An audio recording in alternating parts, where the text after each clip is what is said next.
നമ്മൾ ഈ തെരഞ്ഞെടുപ്പ് പ്രചരണോദ്ഘാടനം നടത്തുന്നത് ഒരു ക്ഷേത്ര മൈതാനിയിൽ വെച്ചാണ്. ഈ ക്ഷേത്ര മൈതാനിക്ക് ഒരുപാട് സവിശേഷതകളും പ്രത്യേകതകളും ഉണ്ട് എന്ന് എന്നെക്കാൾ അധികം ഇവിടെയുള്ള ആളുകൾക്ക് അറിയാം. മരണപ്പെട്ടു പോയ VMC നമ്പൂതിരിപ്പാടിനെ സ്മരിക്കാതിരിക്കാൻ നിർവാഹമില്ല. കഴിഞ്ഞ എല്ലാ തെരഞ്ഞെടുപ്പുകളിലും VMC നമ്മളോടൊപ്പം ഉണ്ടായിരുന്നു. ഈ തെരഞ്ഞെടുപ്പിൽ VMCയുടെ അസാന്നിധ്യം ശരിക്കും ശ്രദ്ധിക്കപ്പെടുന്നുണ്ട്.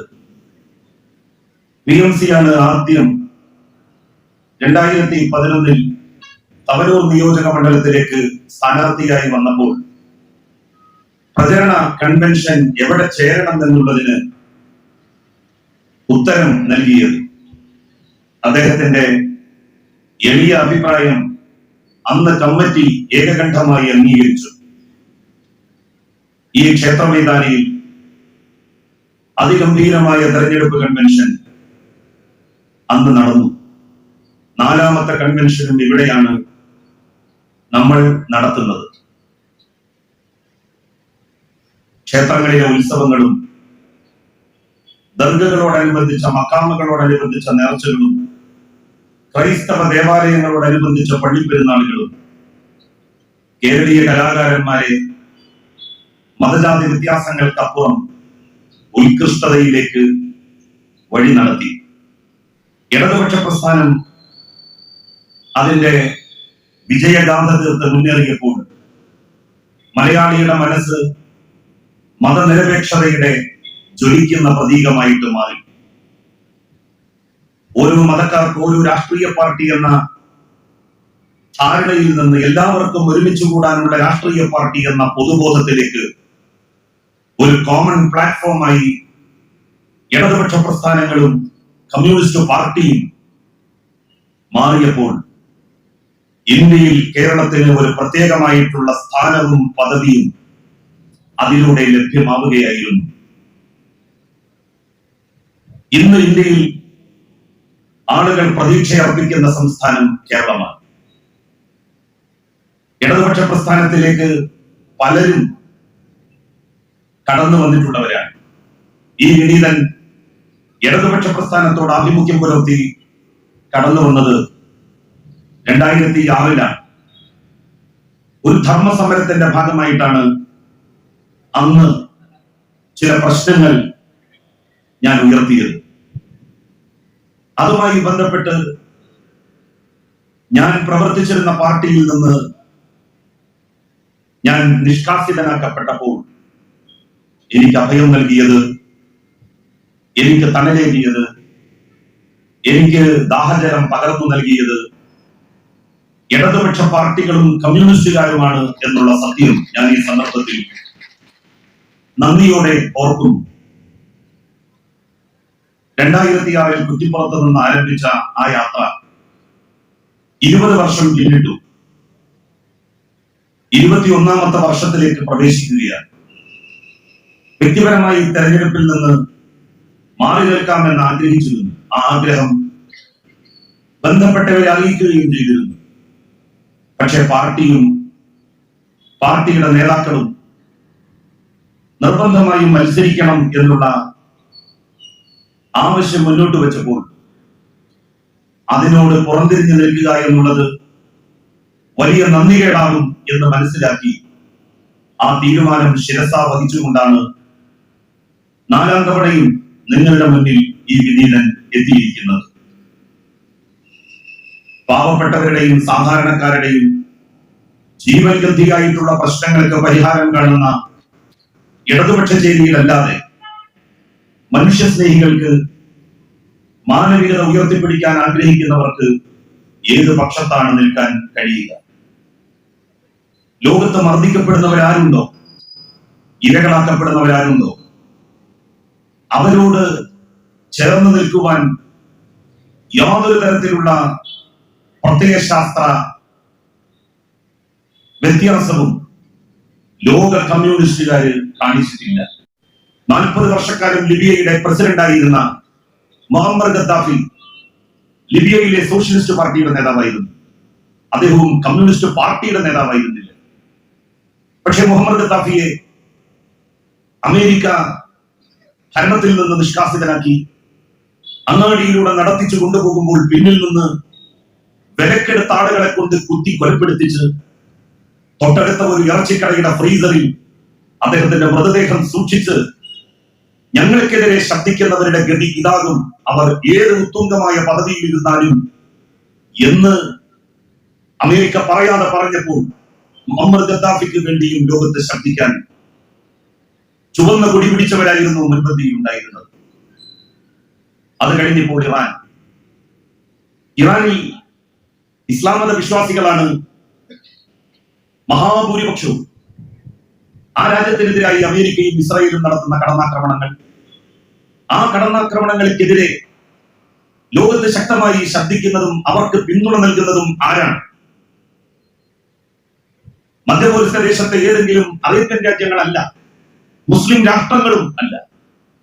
കമ്മ്യൂണിസ്റ്റ് ചൈനയും കമ്മ്യൂണിസ്റ്റ് ഉത്തര കൊറിയയുമാണ്. മുൻ കമ്മ്യൂണിസ്റ്റ് രാജ്യമായിരുന്ന റഷ്യ ഇനിയും ചുവപ്പിലേക്ക് തിരിച്ചു പോകാൻ ആഗ്രഹിക്കുന്ന രാജ്യം. ഈ രാഷ്ട്രങ്ങളാണ് ഇറാനെ പിന്തുണച്ചുകൊണ്ട് ലോകത്ത് മുന്നോട്ട് വന്നിരിക്കുന്നത്. അമേരിക്കയെയും ഇസ്രായേലിനെയും നേരിടാൻ സാങ്കേതികമായിട്ടുള്ള ശേഷി പോലും അവർക്ക് കൈമാറുന്ന രാജ്യങ്ങളെന്നുള്ള ഖ്യാതി കമ്മ്യൂണിസ്റ്റ് രാജ്യങ്ങൾക്കാണ്, ചെങ്കൽ ഉയർത്തിപ്പിടിക്കുന്ന രാഷ്ട്രങ്ങൾക്കാണ്.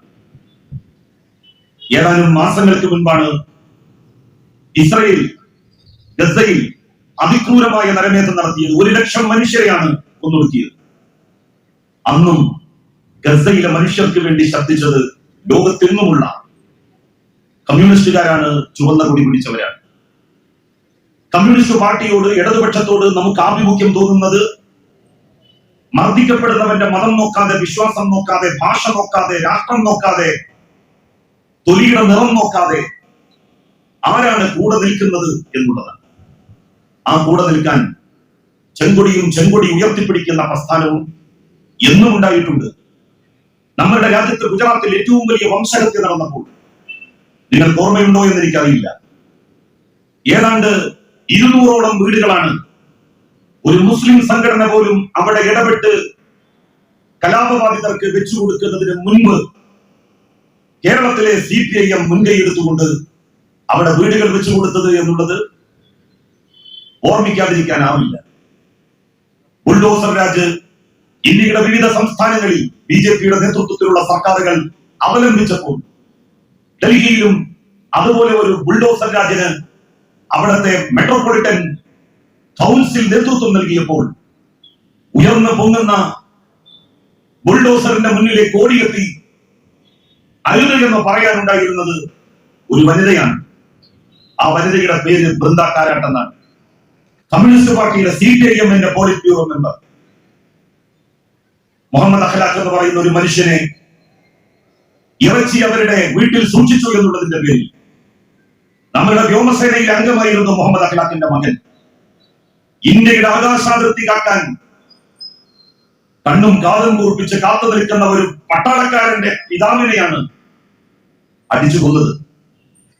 ആ അഖ്ലാഖിന്റെ വീട്ടിലെത്തി അവരുടെ കുടുംബത്തെ സമാശ്വസിപ്പിക്കുവാനും ഈ ചെങ്കൊടിയുടെ വാഹകന്മാരുണ്ടായിരുന്നു. അവരെ കുറിച്ചാണ് നമ്മുടെ നാട്ടിൽ അവർ വർഗീയവാദികളാണ്, വിഭാഗീയവാദികളാണ് എന്ന് പ്രചരിപ്പിക്കുന്നത്. അത്തരക്കാരോട് എനിക്ക് ഒന്നേ പറയാനുള്ളൂ, ഈ ഇരിക്കുന്ന മനുഷ്യർ അവരൊരു ഘട്ടത്തിലും അയൽക്കാരന്റെ മതം ഏതാണെന്ന് ചികഞ്ഞിട്ടുള്ളവരല്ല. അയൽക്കാരനെ ആക്രമിക്കപ്പെടുമ്പോൾ അവൻ ഏത് പാർട്ടിയാണ്, ഏത് ജാതിയാണ് എന്ന് അവർ നോക്കിയിട്ടില്ല. ഇവരുടെ സാന്നിധ്യം ഏറ്റവും അധികം കാലം ആവശ്യപ്പെടുന്ന ഒരു ദശാസന്ധിയിലൂടെയാണ് നമ്മുടെ രാജ്യവും സമൂഹവും കടന്നുപോയിക്കൊണ്ടിരിക്കുന്നത്. കമ്മ്യൂണിസ്റ്റുകാരില്ലാത്ത കേരളം, ഇടതുപക്ഷമില്ലാത്ത കേരളം, ഇടതുപക്ഷമില്ലാത്ത ഇന്ത്യ, കമ്മ്യൂണിസ്റ്റുകാരില്ലാത്ത ഇന്ത്യ, അത് സങ്കല്പിക്കാൻ പോലും ഈ കാലത്ത് നമുക്ക് സാധിക്കില്ല. എല്ലാ നല്ല മനുഷ്യരും ഒരുമിച്ച് നിൽക്കേണ്ട ഒരു ചരിത്ര സന്ധിയാണിത്. ഇന്ത്യയിൽ ചെങ്കൊടി ഉയർത്തിപ്പിടിക്കുന്ന ഒരു സംസ്ഥാനം, ആ സംസ്ഥാനത്തിന്റെ ശോഭയും കെടുത്താൻ എല്ലാ മതാന്തരും ഒരുമിച്ച് കൂടിയിരിക്കുകയാണ്. മൂന്നാം മൂഴം ഇടതുപക്ഷത്തിനെ കിട്ടരുത് എന്നുള്ള വാശിയിലാണ് അവരെല്ലാം ഒത്തുചേർന്നിരിക്കുന്നത്. മൂന്നാം ഊഴം ഇടതുപക്ഷത്തിന് കിട്ടിയേ പറ്റൂ. ഒന്നും രണ്ടും ഊഴങ്ങൾ ഒരുമിച്ച് കിട്ടിയത് കൊണ്ടാണ് ഈ ദേശീയപാത യാഥാർത്ഥ്യമായത്. 10 സെന്റ് സ്ഥലം ഏറ്റെടുക്കാൻ എത്രമാത്രം സർക്കാരുകൾ ബുദ്ധിമുട്ടുന്ന ഒരു സംസ്ഥാനമാണ് നമ്മളുടേത്. ആ സംസ്ഥാനത്താണ് 2000-ലധികം ഏക്കർ സ്ഥലം ഏറ്റെടുത്ത് കേന്ദ്ര സർക്കാരിന് കൈമാറിയത്. അതിന്റെ കൂടെ 6000 കോടി രൂപയും കൊടുത്തു. കേന്ദ്ര സർക്കാരിന്റെ നല്ലേ പദ്ധതി എന്ന് ചിലരെങ്കിലും ചോദിക്കും. ഗഡ്കരിയുടെ റോഡല്ല, ഗഡ്കരി ആകാശത്തിലൂടെയാണ് ഈ ദേശീയപാത ഉണ്ടാക്കിയിരുന്നത് എങ്കിൽ അവർ പറയുന്നത് ശരിയാണ്. നെബുക്കദ്നസർ എന്ന് പറയുന്ന ഒരാളുണ്ട് ചരിത്രം. സോഷ്യൽ സ്റ്റഡീസ് പഠിച്ചപ്പോൾ പണ്ട് 10ാം ക്ലാസ്സിൽ നമ്മൾ പഠിച്ചിട്ടുണ്ട് നെബുക്കദ്നസറിന്റെ ഹാങ്ങിങ് ഗാർഡനെ കുറിച്ച്. ആകാശത്ത് തൂങ്ങിക്കിടക്കുന്ന പൂന്തോട്ടം. ലോകാത്ഭുതങ്ങളിൽ ഒന്നായിട്ടാണ് അത് അറിയപ്പെടുന്നത്.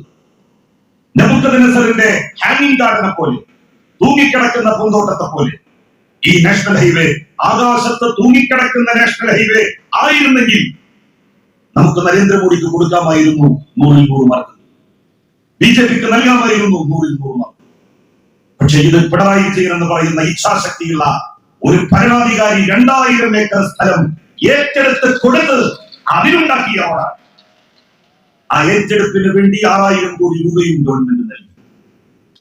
ഇനി സ്പീഡ് റെയിൽ ഉയരും എന്ന് പറയുന്നു മെട്രോ ശ്രീധരന്റെ.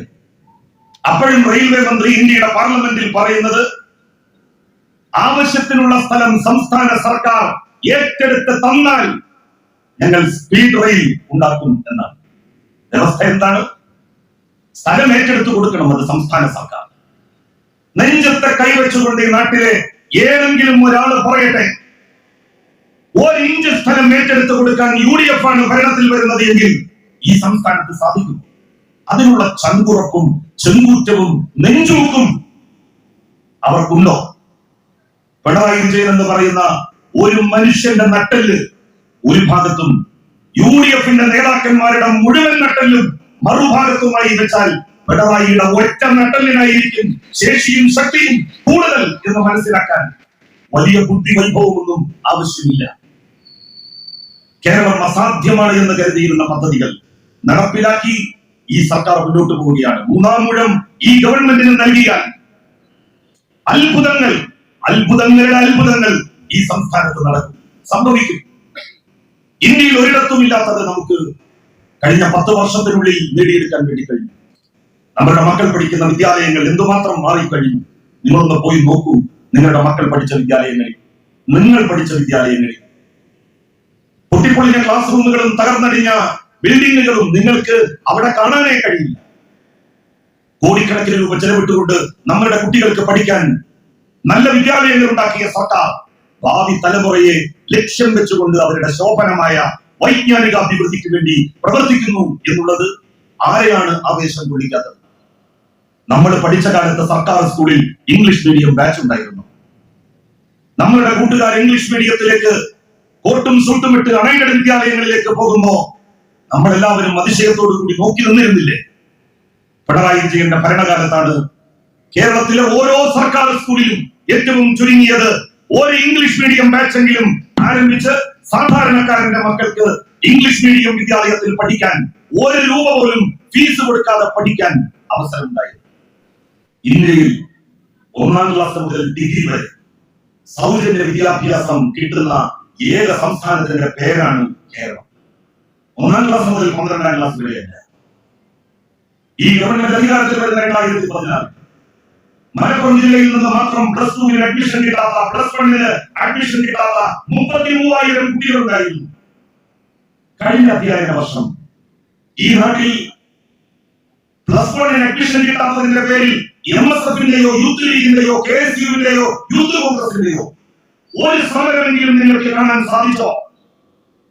10 വർഷം കൊണ്ട് +1 പഠിക്കാനുള്ള കുറവ് ഈ ജില്ലയിൽ മാത്രമല്ല ഈ സംസ്ഥാനത്ത് തന്നെ സമ്പൂർണമായി നിരത്തപ്പെട്ടു. 10ാം ക്ലാസ്സിൽ ഉപരിപഠനത്തിന് യോഗ്യത നേടുന്ന മുഴുവൻ കുട്ടികൾക്കും +1 പഠിക്കാനുള്ള സൗകര്യം ഒരുക്കിയ സർക്കാരിന് അല്ലാതെ 3ാം ഊഴം മറ്റാർക്കാണ് നമ്മൾ നൽകേണ്ടത്? നാം നേടിയ നേട്ടങ്ങളെല്ലാം തകർന്ന് തരിപ്പണമായി പോകുന്ന ഒരു സ്ഥിതിവിശേഷം ഉണ്ടാകും UDF ഈ സംസ്ഥാനത്ത് അധികാരത്തിൽ വന്നാൽ. 19 വർഷം പിന്നിലേക്ക് നമ്മുടെ സംസ്ഥാനം വലിച്ചിഴച്ച് കൊണ്ടുപോകപ്പെടും. അത്തരമൊരു സാഹചര്യം ഈ നാട്ടിൽ ഉണ്ടാകാതിരിക്കാൻ ഇടതുപക്ഷ ജനാധിപത്യ വേണ്ടിയുള്ളാവുന്ന ഭരണം. നമ്മുടെ നിയോജക മണ്ഡലത്തിൽ വികസന പദ്ധതികൾ എത്രയെത്ര നടന്നു. ഇതാ ഈ രാജപാത ഇവിടെ നിന്ന് മൂവാങ്കരയിൽ നിന്ന് മലശ്ശേരിയിലേക്ക് പോകുന്ന റബ്ബറൈസ് ചെയ്ത ഗ്രാമീണ റോഡ്, അതലൂരിൽ ആ ഭാഗത്തേക്ക് പോകുന്ന റോഡ്, അഞ്ചലത്ത് നിന്ന് അതലൂരിലേക്ക് പോകുന്ന റോഡ്, കേരളപ്പള്ളി ഗവൺമെന്റ് ഹയർ സെക്കൻഡറി സ്കൂളിലേക്ക് ഇവിടെ നിന്ന് ഒന്ന് നോക്കിയാൽ കാണാം പുതിയ കെട്ടിടങ്ങൾ. 6 കോടിയിലധികം രൂപ ചെലവിട്ടുകൊണ്ടാണ് ആ കെട്ടിടങ്ങൾ അവിടെ പണിതത്. കേരളപ്പള്ളി യു പി സ്കൂളിൽ 5 കോടിയിലധികം രൂപ ചെലവിട്ടുകൊണ്ട് പണിത കെട്ടിടങ്ങൾ ഈ കൺവെൻഷന്റെ പന്തലിൽ നിന്ന് എഴുന്നേറ്റ് പിന്നിലേക്ക് നോക്കിയാൽ നമുക്ക് കാണാം.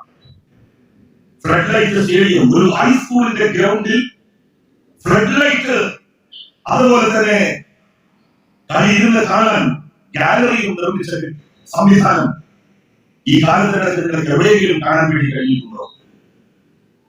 16 കോടി രൂപ ചെലവിട്ടുകൊണ്ടാണ് തൊഴിൽ നൈപുണ്യ കേന്ദ്രം മിനിമമ്മക്കടുത്ത് നമ്മൾ സ്ഥാപിച്ചത്. 16 കോടി രൂപ, 1500 ആളുകൾക്കാണ് 3 കൊല്ലം കൊണ്ട് ആ സ്ഥാപനം പ്ലേസ്മെന്റ് നൽകിയത് ഇന്ത്യയിലെ വിവിധ കമ്പനികളിൽ. ഒരു ഗവൺമെന്റ് ITI എടപ്പാളിൽ നമ്മൾ കൊണ്ടുവന്നു. എടപ്പാളിലെ മേൽപ്പാലം വരില്ല എന്ന് പറഞ്ഞു, വന്നില്ലേ? തിരുവപ്പഴക്കൂടെ അതിമനോഹരമായിട്ടുള്ള നായത്തോടെ പാലത്തിന്റെ പണി കഴിഞ്ഞ് അത് നാളിൽ സമർപ്പിച്ചു. ഉളമ്പക്കടവ് പാലം 1 കിലോമീറ്റർ നീളമുള്ള ടൂറിസം പ്രൊമോഷൻ സാധ്യമാക്കുന്ന പാലം, അതിന്റെ നിർമ്മാണം 70% പിന്നിട്ട് കഴിഞ്ഞു. തിരുനാവായ തവനൂർ പാലത്തിന്റെ പണി ആരംഭിക്കാൻ നിൽക്കുന്നതിന്റെ തലേ ദിവസമാണ് മെട്രോ ശ്രീധരൻ ഹൈക്കോടതിയിൽ പോയി ആ വർക്കിന് സ്റ്റേ വാങ്ങി കൊണ്ടുവന്നത്. 90 ക്ഷേത്രങ്ങളിൽ 2 ക്ഷേത്രങ്ങളുടെ നടുവിലൂടെ ആ പാലം വരുന്നത് കൊണ്ട് വിശ്വാസികൾക്ക് ചില ബുദ്ധിമുട്ടുകളുണ്ട് എന്നാണ് അദ്ദേഹം ന്യായം നൽകിയത്. ഗവൺമെന്റിനോട് സർക്കാർ കോടതി തീരുമാനിക്കാൻ വേണ്ടി പറഞ്ഞു. ഞാൻ പറഞ്ഞത് തൽക്കാലം ഈ തെരഞ്ഞെടുപ്പിന്റെ ഘട്ടത്തിൽ അതിന്റെ പ്രവൃത്തി നിൽക്കട്ടെ. തെരഞ്ഞെടുപ്പ് കഴിഞ്ഞ് കുംഭമേളക്ക് പോലും നേതൃത്വം നൽകിയ സന്യാസിവര്യന്മാരുമായി പ്രശ്നം ചർച്ച ചെയ്ത് ഏത് ഭാഗത്തുകൂടെ പോകുന്നതാണ് ഉചിതം എന്ന് തീരുമാനിച്ച് ആ നിലക്ക് തിരുനാവായ തവനൂർ പാലം യാഥാർത്ഥ്യമാക്കിയാൽ മതി എന്ന് തീരുമാനിക്കാനുള്ള കാരണം ഒരു വിശ്വാസി സമൂഹത്തോടും ഈ സർക്കാരിന് ഇവിടുത്തെ ജനപ്രതിനിധിക്ക് എന്തെങ്കിലും തരത്തിലുള്ള അഭിപ്രായ വ്യത്യാസമോ വൈരാഗ്യമോ വിദ്വേഷമോ ഇല്ല എന്നുള്ളതിന്റെ തെളിവാണ്. ഞങ്ങൾ നാട്ടിലെ മുഴുവൻ ജനങ്ങളെയും ഒരുമിച്ച് കൊണ്ടുപോകും. അതിന് ഇടതുപക്ഷ സർക്കാരിന് മാത്രമേ കഴിയുകയുള്ളൂ. എല്ലാ മതാന്തരങ്ങളെയും ചെറുത്ത് തോൽപ്പിച്ച് മുന്നോട്ട് പോകാൻ പിണറായി വിജയന്റെ നേതൃത്വത്തിലുള്ള സർക്കാർ ഇനിയും നമ്മുടെ സംസ്ഥാനത്ത് അധികാരത്തിൽ വരണം. അതിനുവേണ്ടി അദ്ദേഹത്തിന്റെ നേതൃത്വത്തിൽ രൂപീകരിക്കപ്പെടുന്ന സർക്കാരിന് അനുകൂലമായി കൈവക്കാൻ കേരള നിയമസഭയിൽ തവനൂർ നിയോജക മണ്ഡലത്തിന്റെ MLA ഉണ്ടാവണം. അതിനുവേണ്ടി നിങ്ങൾ എല്ലാവരും ഇടതുപക്ഷ ജനാധിപത്യത്തിന് വേണ്ടിയുള്ള സ്ഥാനാർത്ഥിയായി മത്സരിക്കുന്ന ഈ വിനീതനെ ഭൂരിപക്ഷത്തോട് വിജയിപ്പിക്കണം എന്ന് അഭ്യർത്ഥിച്ചുകൊണ്ട് ഞാൻ എന്റെ വാക്കുകൾ അവസാനിപ്പിക്കുന്നു.